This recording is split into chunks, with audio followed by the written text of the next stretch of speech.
প্রিয় অষ্টম শ্রেণীর শিক্ষার্থীরা, শুভেচ্ছা নিও। আজকে আমি তোমাদের 2025 সালের বাংলাদেশ ও বিশ্ব পরিচয় বিষয়ের নতুন বই থেকে দশম অধ্যায় এর পাঠ 4 এর কাজ 1 ও কাজ 2 সমাধান করে দেব। প্রথমে তোমাদের বলবো, যারা আমার চ্যানেলটি সাবস্ক্রাইব করো নাই তারা আমার চ্যানেলটি সাবস্ক্রাইব করবে এবং আমার সাথে থাকবে। তাহলে চলো আমরা ক্লাস শুরু করি। দশম অধ্যায় পাঠ 4 এর কাজ। লক্ষ্য করো, 108 পৃষ্ঠার শুরুতেই দুটি কাজ দেওয়া আছে। কাজ 1, জনসংখ্যা কখন জনসম্পদে পরিণত হয়। কাজ 2, জনশক্তিকে জনসম্পদে পরিণত করার উপায়গুলো আলোচনা করো। তাহলে চলো এখন আমরা এই দুটি কাজের সমাধান দেখে নিই। প্রথম কাজের প্রশ্ন ছিল, জনসংখ্যা কখন জনসম্পদে পরিণত হয়।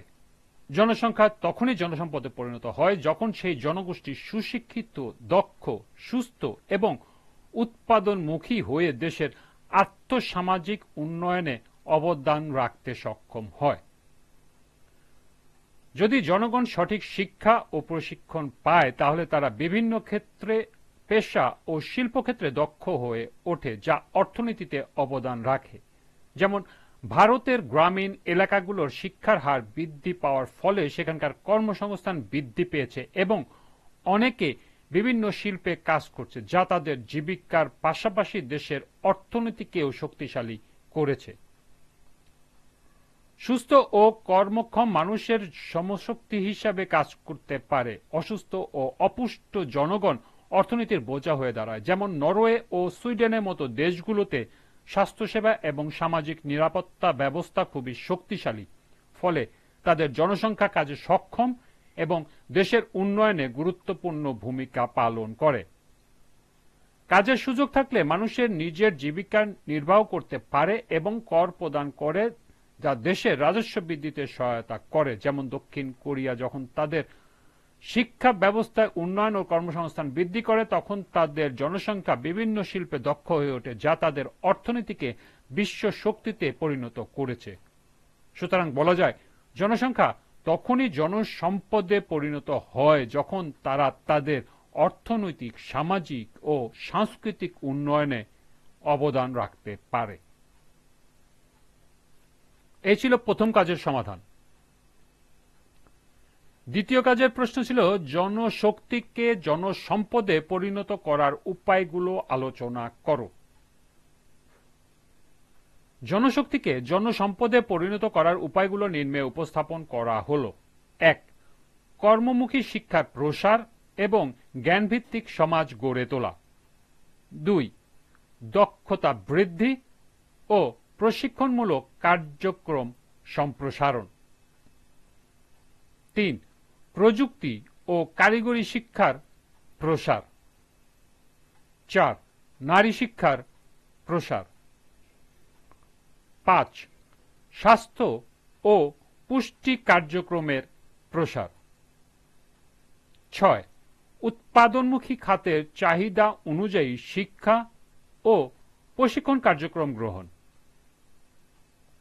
7, কৃষিভিত্তিক শিক্ষা ও প্রশিক্ষণ সম্প্রসারণ।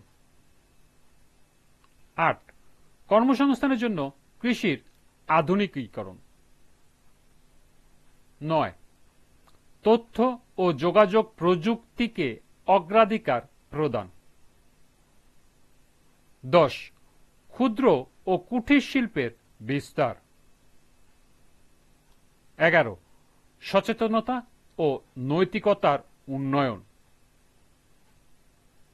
12, অনলাইন প্ল্যাটফর্ম ও সফট স্কিলের সক্ষমতা অর্জন।